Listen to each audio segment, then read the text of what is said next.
That's what they asked.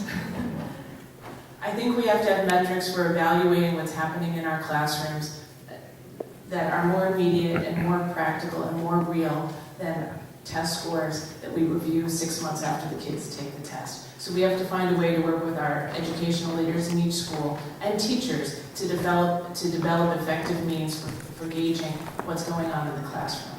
Obviously, I think we need to have much better and more transparent contemporaneous reporting as to what's happening with our money. Where are we compared to our budget?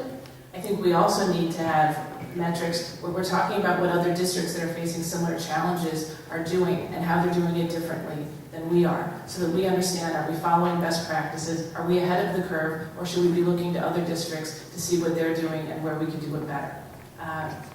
Going on, I think we should look at what's happening with our teachers, our young teachers, as well as our more seasoned teachers. How are we developing them? What's going on in their schools? And how do they feel about their experience? I think that was 4. It's hard to get 6 in 1 minute. Let's do the best we can. Donna Smith, please. Yeah, that's a challenge.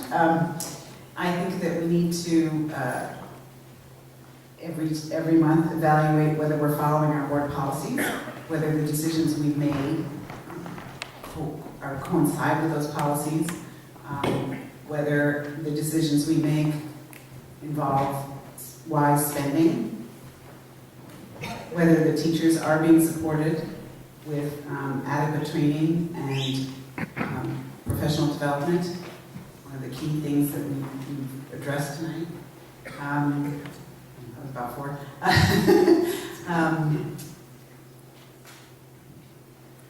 What else?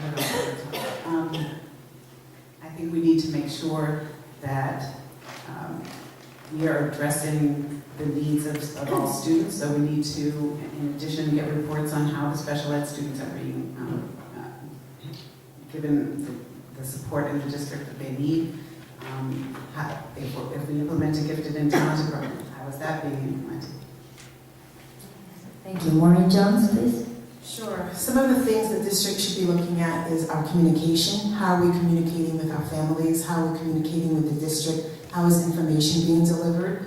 We also need to look at how we're measuring curriculum as in new programs are being implemented. What metrics are we using to measure them and see how successful they're being?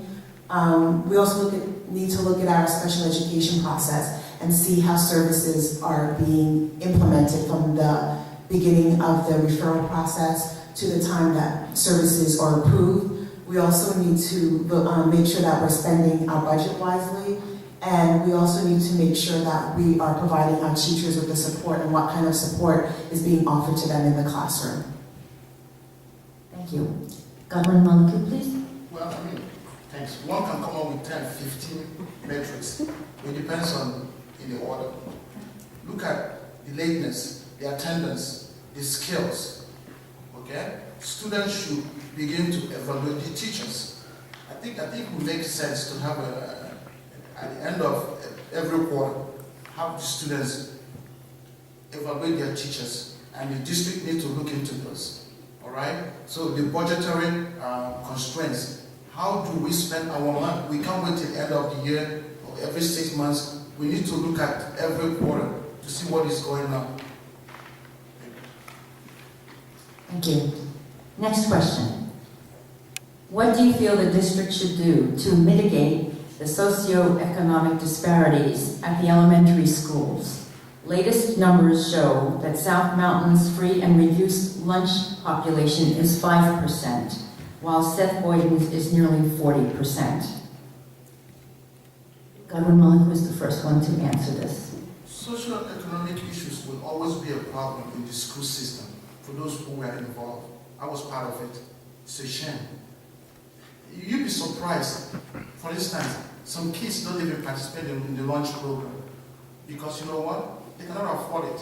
I think what we need to do is we need to support those children, even if we have to offer them free lunch.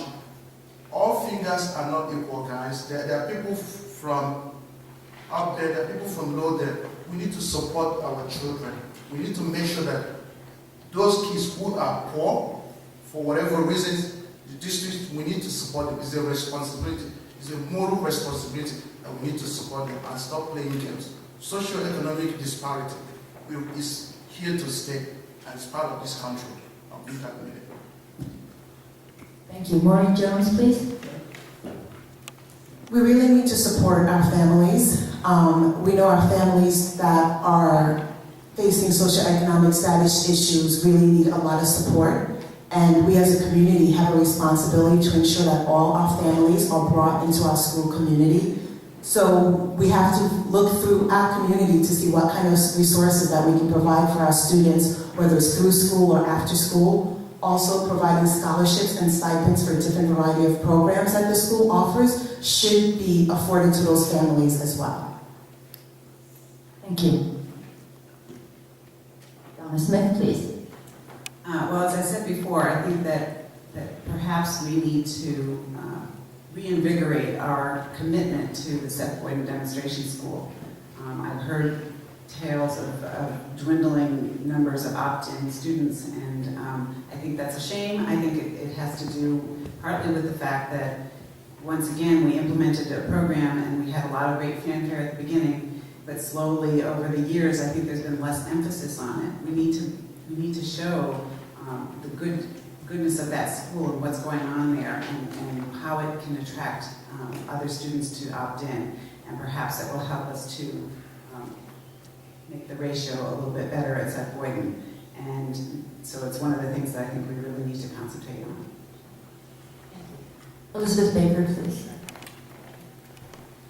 As an initial step, I think we need to recognize that every single family that lives in South Orange and Maplewood is here intentionally because they want the best for their children. Whether you're a family that's low income, whether you're a family that's working and paying rent from one check to the next, or your family of significant means, the decision to move to our district is a very intentional decision because you want the best for your children. And I think that's a mindset that we need to bring into every school and every classroom. I agree with Maureen that we need to do as much as possible to make sure that families are welcome, that our schools are transparent and easy to navigate, whether you're a family that recently immigrated or whether you're a family that's lived here in New Jersey and has means and has been here in our community for 30 years. Secondly, as we're implementing new programs, we have to actually think practically about how we're going to make sure that those programs are accessible to all children. We don't talk about the digital divide enough. We implement programs like ST Math, without making sure that every school is actually opening the doors of its computer labs and making those programs available and successful to all children. Thank you. This next question is directed to Maureen Jones, but I'm sure you will all want to answer it, and it kind of ties in with what you answered a little earlier. What ways can the cultural mindset be shifted? In other words, how can parents who are not able to be more involved in their children's school success be assisted? So you will go first. We need to provide a welcoming atmosphere to our families. All our families, regardless of whether or not English is their first language, to whether or not there is a socioeconomic status issue, are all part of this community. We need to ensure that we provide literature and information about school in different languages. We need to make it accessible to parents, and we need to provide them with resources to help them navigate the system whenever possible. We call ourselves a diverse district, so in order to represent and show ourselves as a diverse district, we need to ensure that we're welcoming everyone on different levels and in different ways. Thank you. Godwin Monaco? Well, we first of all gotta open the door for these people to come. We have to show them we're listening. The town we live in is diverse culturally, different people from different parts of the world. Open the door. We have to have a language line where they can communicate. The door should be open for them and not closed. We have to get someone who speaks their language, they are very comfortable to communicate with them. Everything shouldn't be in English language, guys. Spanish people, get a Spanish-speaking or bilingual person who can communicate with them. When we send messages home to their folks, the children, send it in their language as well. Have somebody who can communicate with them. They should have a line where they can call and ask questions. They don't have to wait 48 hours to get their point across. Guess what? They feel left behind, not wanted, and that's not right. Okay, so we should have bilingual transparency, open access for everyone, and support them. Talk is cheap. We gotta support them. Thank you. Thank you. Elizabeth Baker, please. I think I already Did you respond? I think No, I started with Maureen and then Godwin, so you're number 3 on that one. In terms of, the question was, how can parents who are not able to be more involved in their child's school success be assisted? Again, I don't think our schools should be a game of inside baseball. We need to make information easy to access, clear, and timely.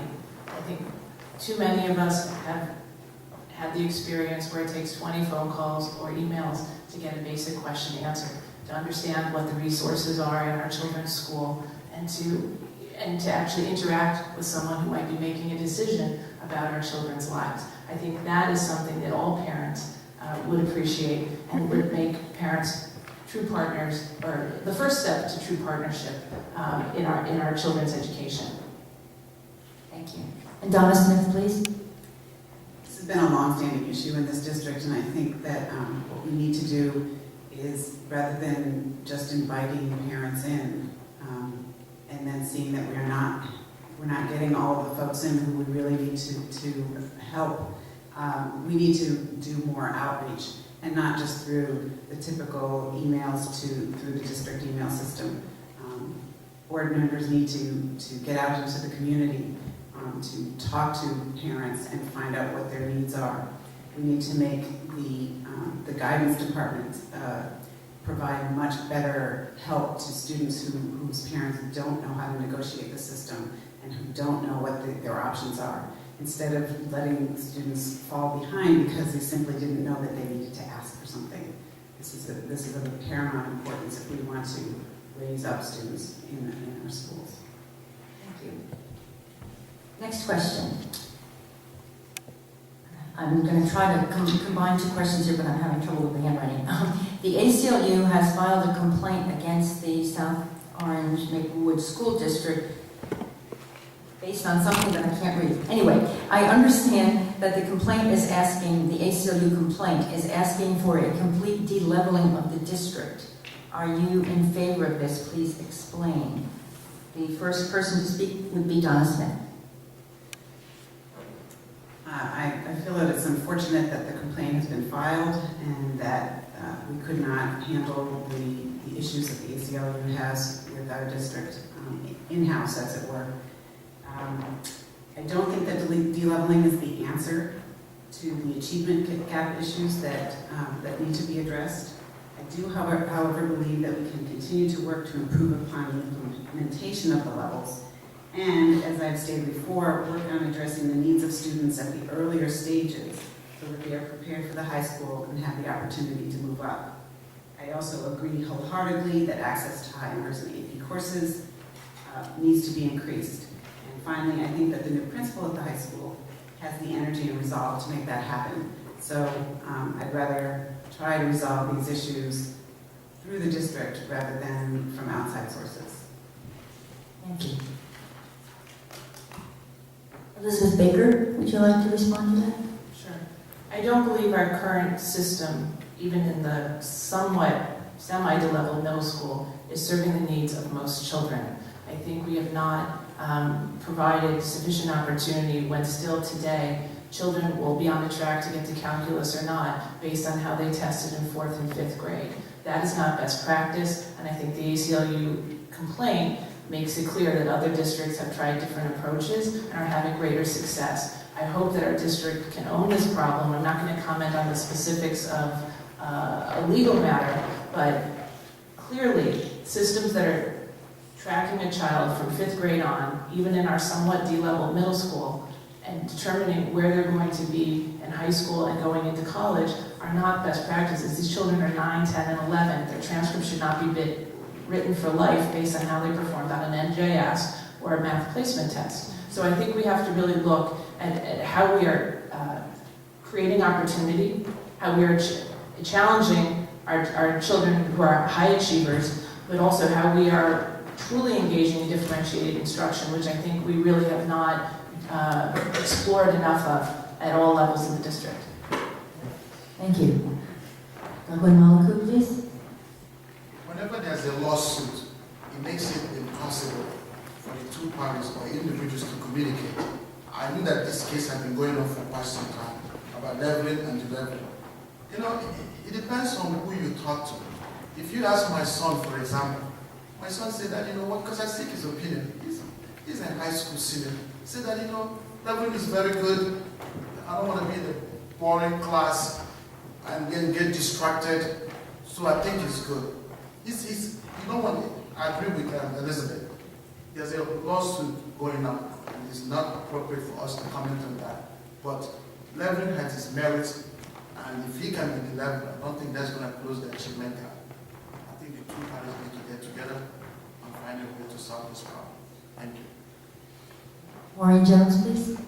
As this is a legal matter, our district is still going through the issues of the details, but this is an important issue that we've been grappling with as a community. While we may have made some inroads in leveling the middle school and IB, we still have a long way to go. We have to look at access to all subjects, particularly math, science, and AP. We're one of the few districts that still requires test entry to AP. And it's not necessarily a matter of keeping kids in AP, but making sure that we're allowing kids the opportunity to have access to AP. And so we have to encourage and support our kids to take these courses and provide them with the proper support in order to make that happen. Thank you. Looks like we have time for one more question. Let's be specific. If you think that the South Orange Maplewood schools have gotten worse in the past years, what was the Board of Ed's biggest mistake, and what would you have done differently? If you think the schools have improved, what was the board's decision that had the greatest positive effect? And the first person to speak is Elizabeth Baker. I think we can't say categorically that our district is better or worse than it was 5 years or 10 years ago. I think there are areas where we've made progress. I think there are initiatives that we undertook in recent years, full-day kindergarten is one, that have really created greater opportunity for kids, and I think have been very beneficial to families in our district. I support our embracing of IB and our attempt to invigorate the middle school pedagogical experience and to bring that energy and intellectual rigor into our classrooms. I think where we've really struggled is in finding a way to listen to parents, to create dialogue with teachers, and to learn from feedback. We've really been operating as if we have blinders on, and I think much of the anxiety or the frustration that boils over is from that lack of communication. Thank you. Donna Smith, please. I also can't say that I feel that the school district has gone up or down. I think that, along with what Elizabeth said, that there are things that we've done that are good and that some things that are not so good. The pre-K program, the early reading program, the all-day kindergarten, these are great steps towards the early stages of education that we really need to address if we want to improve the education for students throughout the district. Some of the things that I think have been bad are the way we implement programs.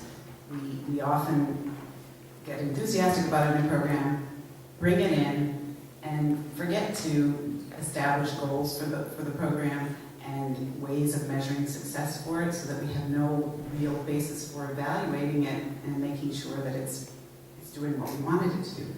So I think that we really need to change the way we implement programs. Because sometimes they may not really do what we wanted and they're not successful. Thank you. Thank you. Maureen Jones, please. I would agree with Elizabeth. Our district has made some progress. It's not a matter of whether it was worse or better. We've had some things that we've done well, and we have some things that we could have improved on. When we look at our reading intervention programs that have been implemented, our math programs and interventions in IB, those are all programs and things that we have benefited from, that our students have benefited from as a district. Our area that's been our most concerning, I think that we can continue to do better with, is how we communicate with our families and how we share information and how the district makes itself accessible to the families. So I think we as a district need to continue to look at that and see how can we continue to do that better, and how can we bring families into the mix, and how can we continue to share information on a much more continuous basis. Thank you. And Godwin Mollicoon, please. Thank you. Guys, I can't believe that my opponents can look at you straight on your face and say that the district have done well. No, they haven't done well. Take a look at where we were a couple of years ago. Columbia High School, 96. How could you say that? I track these numbers every year because I was once a school teacher. How can anyone say that they've done well when you outsource most of the programs? When you outsource services, you know what they do? They are profit-oriented. A lot of hospitals outsource most of their programs. Guess what? To get a CAT scan done, I can make a phone call and get a CAT scan done. Now, you have to fill out 15 pages.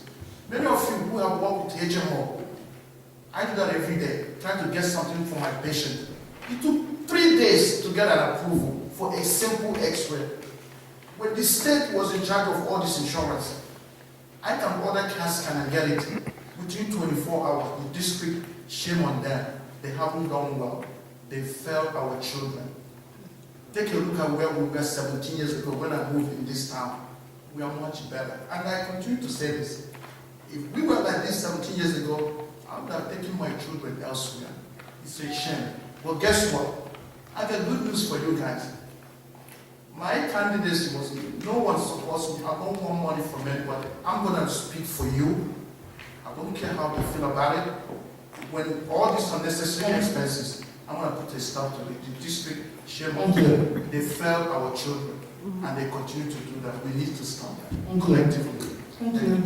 Thank you. We are now to the closing part of the evening. The closing statements will be given in the opposite order of the opening statements. So the 2 minutes each will be allotted to the candidates. And the first person to speak will be Maureen Jones. I have sat in a classroom where I didn't understand the language. I've taught children who didn't understand how to communicate. I've helped families understand how to get children to succeed, and I've reached families to be part of the school community. Improvement in our schools should be something we do with our teachers and not to our teachers. What I bring to the board is how successful change happens because I've worked in a school. We have to manage spending wisely. We have to enable our teachers to succeed. We have to make parents full partners in their children's education, and we have to make communication and listening a part of everything we do. And we need to ensure that each child is not bored, that no child is bored, and that they encounter challenge, rigor, and opportunity in every classroom. I've seen districts do this. It is possible to do this, even though it is not easy, and I know our district can do it. I ask for your vote on November 4th so I can, as one of the members of the school board, can help make that happen. And I urge you to support my friend and running mate, Elizabeth Baker, who is eminently qualified as well. Thank you. Thank you. Donna Smith, please. I care very much about the quality of education being provided to the students in our school district. And I'm ready to step up to the challenge of serving on the Board of Ed. I believe that I can be a consensus builder, something that is sorely needed at this time, so that the district can move forward. We have a lot of programs and issues that we need to address in the near future and for the long term, and I think that I can help with that. My long-standing involvement in and knowledge of the district will allow me to hit the ground running. My leadership roles here and elsewhere, coupled with my professional skills, can add real value to the board's operations. I know how to get things done, how to listen, and how to lead. If elected, my priorities will be addressing the needs of all students, from those with special needs to those who are gifted and talented, and providing challenging coursework for all. Supporting the teachers in order to be able to effectively provide this type of instruction, proper implementation and evaluation of programs, and ensuring that we are spending our limited resources wisely. I'm ready to get to work and look forward to meeting the challenges ahead. Thank you. Thank you. Governor Malaki, please. Ladies and gentlemen, thank you so much for coming here today. You've heard it all from all the candidates. You know, a lot of people ask me, Dr. Mulu, why don't you get involved with the school system? Looking at your past. I said, you know what? Why? Why should I? They said, because you have the experience. You're one of those people who can get up and speak. You're one of those people who make things happen. And we are once a school teacher.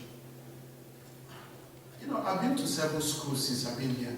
I've been involved in my children's education right from the time go. I make time for that because the future of our children depends on us. Okay? Collectively, we can make things. We can change things. You'd be surprised how powerful we can be if we join forces together. I want you guys to, when you go home, listen to all of us one more time in your head and say to yourself, who has the guts to challenge the district? I do. Okay? I don't want any special interest. I don't need money from anyone. I'm running my campaign solely on my own. Because you know why? I care about your children. Enough is enough. The school district is not doing well, guys.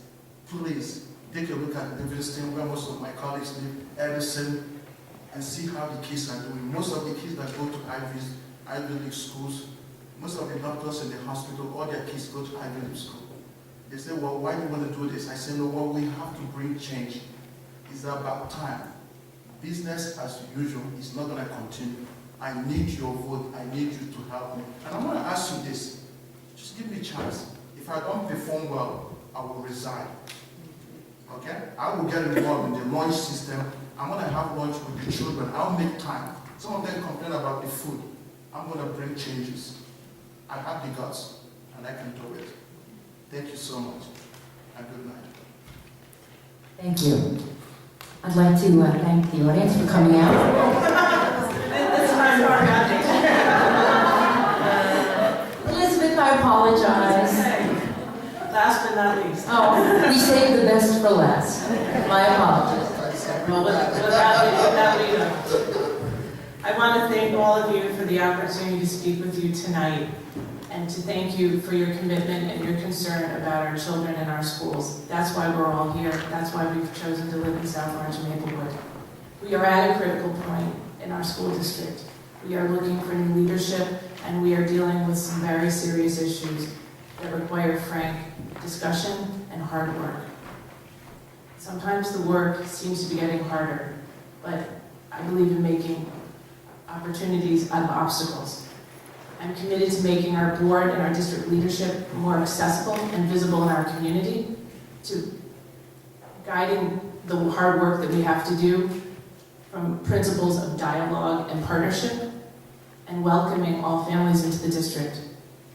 At the same time, I can, as many of you know, ask tough questions. And I ask tough questions not to play the blame game or to point a finger, but to make sure that we are focused on the goal of providing opportunity and challenge for every child every day. Our challenges are made more difficult because of the financial constraints we're under. And the budget is a weedy issue, but it requires discipline, and it requires transparency, and it requires us to work with incredible coordination to make sure that we are exacting maximum educational benefit for every dollar we spend. In my professional life, I've learned to reach across the aisle, not just to call for change, but to work with others, including those who disagree with me, to find common ground and move forward. No one board member has all the answers, and no one board member, just like the superintendent, can't do it. No one board member can do it alone. I look forward to, and I'm humbled by the opportunity to serve this district, and I look forward to working with other board members, including great, talented leaders like Maureen Jones, to serve our schools. The candidates you elect on November 4th will choose the next superintendent, but choosing the next superintendent is really just the beginning of our collective work. I hope tonight you've gotten a better sense of my commitment and the value that I hope to add to the Board of Education, and the skills as an advocate, a parent, and someone who's experienced making change happen to work for our kids. Thank you. Thank you.